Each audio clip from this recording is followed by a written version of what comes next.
जय हिंद साथियों, स्वागत है आपका नितिन अकेडमिक्स लेटेस्ट लेक्चर में। और ये लेक्चर है आपका क्लास 10 मैथमेटिक्स। जी हाँ, आज से आपकी क्लासेस चालू हो रही है एकदम रेगुलर बेसिस पर। ठीक है, चाहे वो मैथमेटिक्स हो, साइंस हो, इंग्लिश हो, सारी क्लासेस आपको मिलेगी। और हाँ, कई साल जब मैंने इस सेशन की इंट्रो भी डाला था सिलेबस वाली वीडियो, तो उसमें कमेंट आया था, एक कमेंट कि क्या आप पूरा ही सिलेबस पढ़ाएंगे। हाँ, हम पूरा सिलेबस पढ़ाएंगे।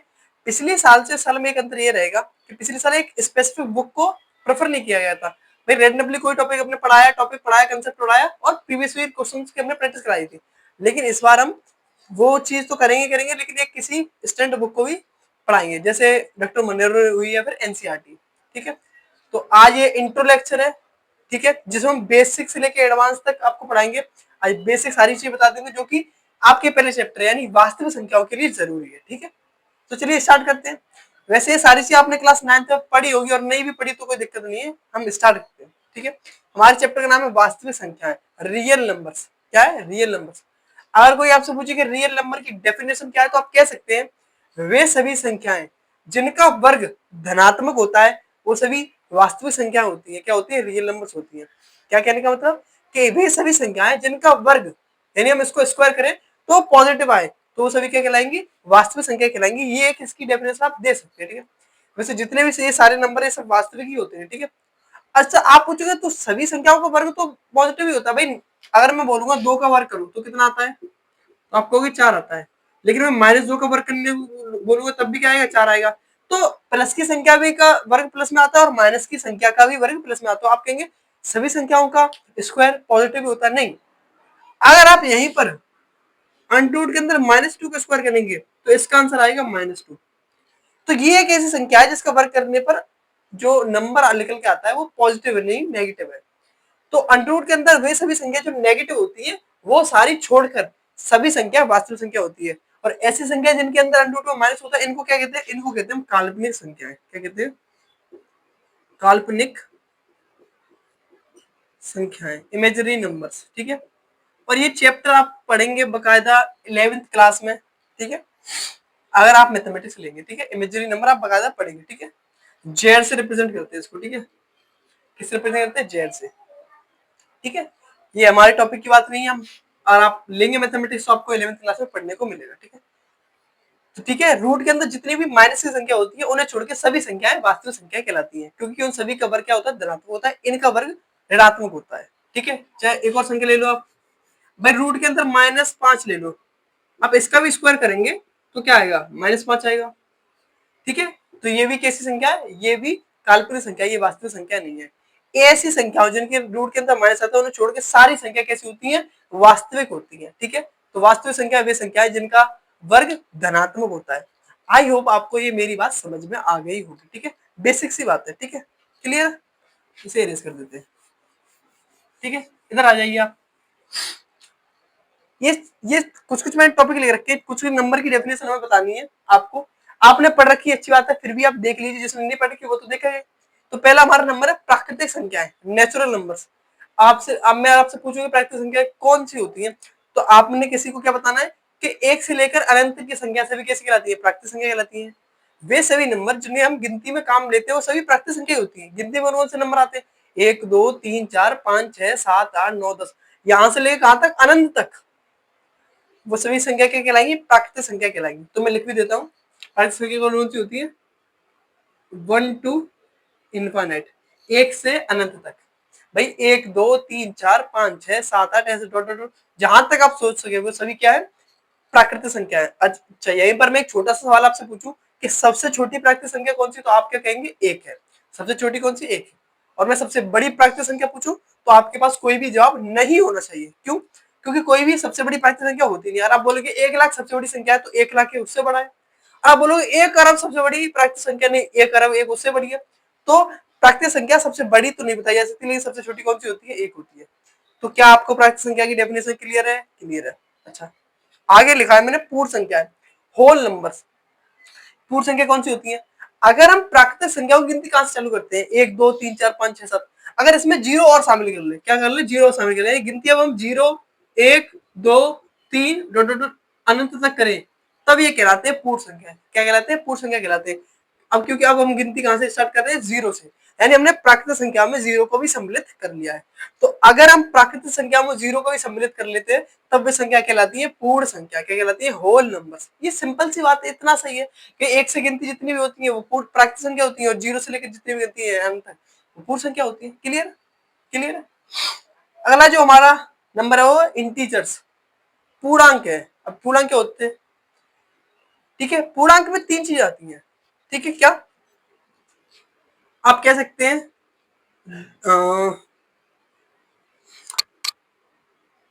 क्या नाम है? ऋणात्मक, ऋणात्मक प्राकृतिक संख्या,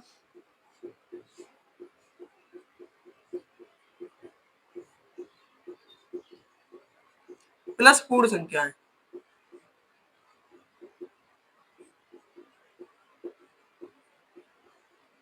ऋणात्मक प्राकृतिक संख्या प्लस पूर्ण संख्या, ये दोनों मिलकर क्या बनाते हैं? पूर्णांक बनाते हैं। अब ऋणात्मक प्राकृतिक संख्या क्या है? जैसे ये 1 2 3 4 7 8 9 10 अनंत, ये क्या है? प्राकृतिक संख्या है। अगर हम इनको ऋणात्मक बनाते हैं, मतलब ऋणात्मक मतलब क्या है? एक का ऋणात्मक क्या होता है? -1। ऋणात्मक मतलब नेगेटिव। दो का ऋणात्मक क्या होता है? -2। तीन का ऋणात्मक क्या होता है? -3। चार का ऋणात्मक क्या होता है? -7। तो जो हम एक से लेकर अनंत तक संख्या ले रहे हैं, अगर हम उनको नेगेटिव ले लें तो वो सारे नंबर, यानी -1 से लेके माइनस अनंत तक, प्लस ये 0 से लेके पॉजिटिव अनंत तक। भैया मैंने क्या लिखा है?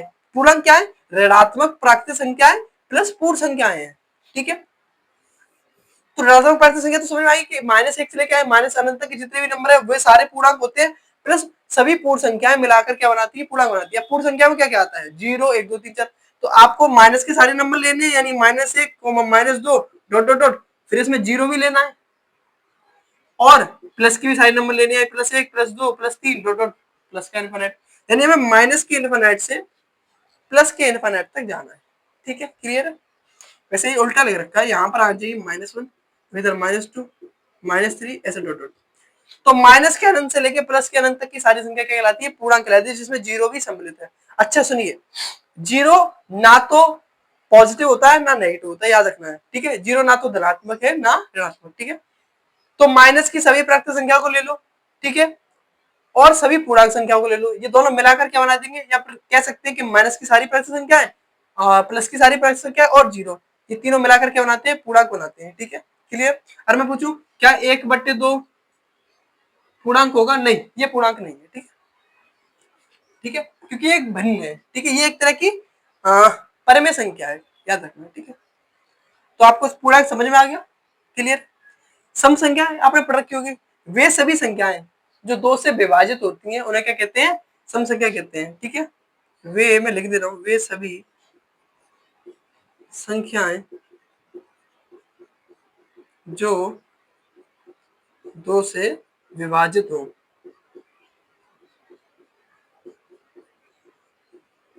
ठीक है, क्लियर?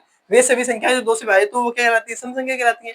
इसका उल्टा है विषम। अब विषम संख्या कौन सी होगी? जो दो से विभाजित नहीं हो, जो दो से विभाजित नहीं हो, जो दो से विभाजित ना हो, वो कहलाती है विषम। क्लियर है? अच्छा, ये बहुत इंपॉर्टेंट है। क्या? अभाज्य संख्या। अभाज्य संख्या, अब सुनिए अभाज्य संख्या क्या होती है? वे संख्याएं, वे संख्याएं जो केवल खुद से विभाजित हो और एक से विभाजित हो, इसके अलावा किसी से विभाजित ना हो, वे सारी संख्या कहलाती है अभाज्य संख्या कहलाती है। ठीक है, वे सभी क्या कहलाती है? अभाज्य संख्या कहलाती है। ठीक है, ठीक है, वे सभी क्या कहलाती है? अभाज्य संख्या कहलाती है। क्लियर है? अच्छा, इसकी एक डेफिनेशन और है कि वे सभी संख्याएं जिनके केवल दो ही गुणनखंड हो। अब गुणनखंड का मतलब क्या होता है? एक नंबर को ऐसे दो नंबर, ऐसे कई नंबर के गुणा में लिखना जिन सभी से वो विभाजित हो। जैसे देखो, जैसे हम 4 के गुणनखंड करेंगे तो मतलब ये 4 को किसी संख्या के गुणा के रूप में लिख दो। अब 4 को कैसे लिख सकते हैं? 2 गुणा 2 गुणा 1 लिख लो चाहो तो ये जो दो है ना, ये सब ये इसके क्या है? गुणनखंड ही तो है। इन सभी नंबर से विभाजित होता है भाई, 2 से विभाजित होता है कि नहीं होता? 4 और 1 से विभाजित होता है। ठीक है, ये होता है गुणनखंड। तो अभाज्य संख्या कौन सी संख्या होती है? जिनके केवल केवल दो गुणनखंड हो, केवल दो गुणनखंड हो, या फिर आप लिख सकते हो जो केवल दो संख्याओं से विभाजित हो। एक तो वो खुद होती है और एक होता है, या फिर कह सकते हैं केवल खुद से विभाजित हो, क्योंकि 100 तो सभी संख्या विभाजित होती है। ठीक है, तो अभाज्य संख्या वे संख्या होती है जो केवल खुद से विभाजित होती है, जैसे 2।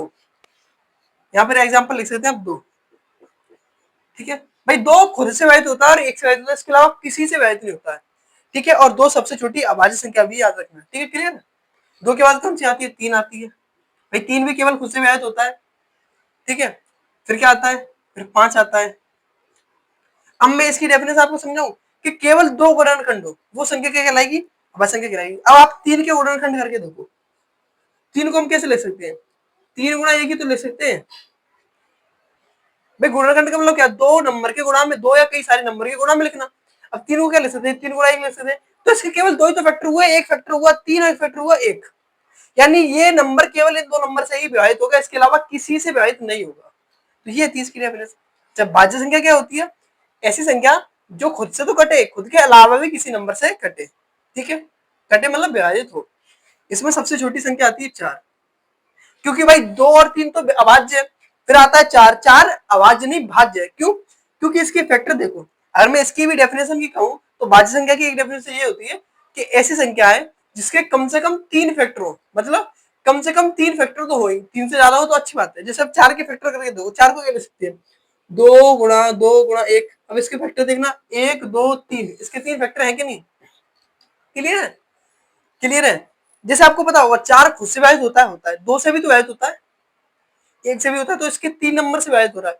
तो जो 2 जो खुद के अलावा और किसी नंबर से विभाजित, तो वो क्या कहलाती है? भाज्य कहलाती है। तो 4 सबसे छोटी भाज्य संख्या है। उसके बाद 6 8 9। ठीक है भाई, 9 भी तो विभाजित होता है। 9 किस किस से होता है भाई? 9 खुद से होता है, 1 से होता है, 3 से होता है। तो खुद के अलावा भी एक नंबर से हो रहा है ना विभाजित, किससे? 3 से। तो जो केवल खुद से होगा वो अभाज्य, जो अपने अलावा किसी और से भी विभाजित होता है वो होती है भाज्य। आई होप आपको ये सारी चीजें समझ में आई होगी। क्लियर है? इतनी चीज आपको समझ में आई कि नहीं आई, बताइए। ठीक है, बहुत बेसिक सी बात मैंने आपको बताई है इस लेक्चर में। ठीक है, ये छोटा सा इंट्रो लेक्चर था आपको समझाने के लिए। ठीक है, कि हम कैसे बेसिक से एडवांस पढ़ाएंगे। ठीक है, अगले लेक्चर में हम आपको इसके आगे का पार्ट पढ़ाएंगे, जिसमें हम परमेय संख्या अपरमेय संख्या के बारे में पढ़ेंगे और एलसीएम और एचसीएफ सीखेंगे। आई होप आपको जितना भी मैंने समझाया, छोटी सी लेक्चर है पर आपको समझ में आया होगा। ठीक है, I hope you will like it and we will meet in another lecture. Jai Hind.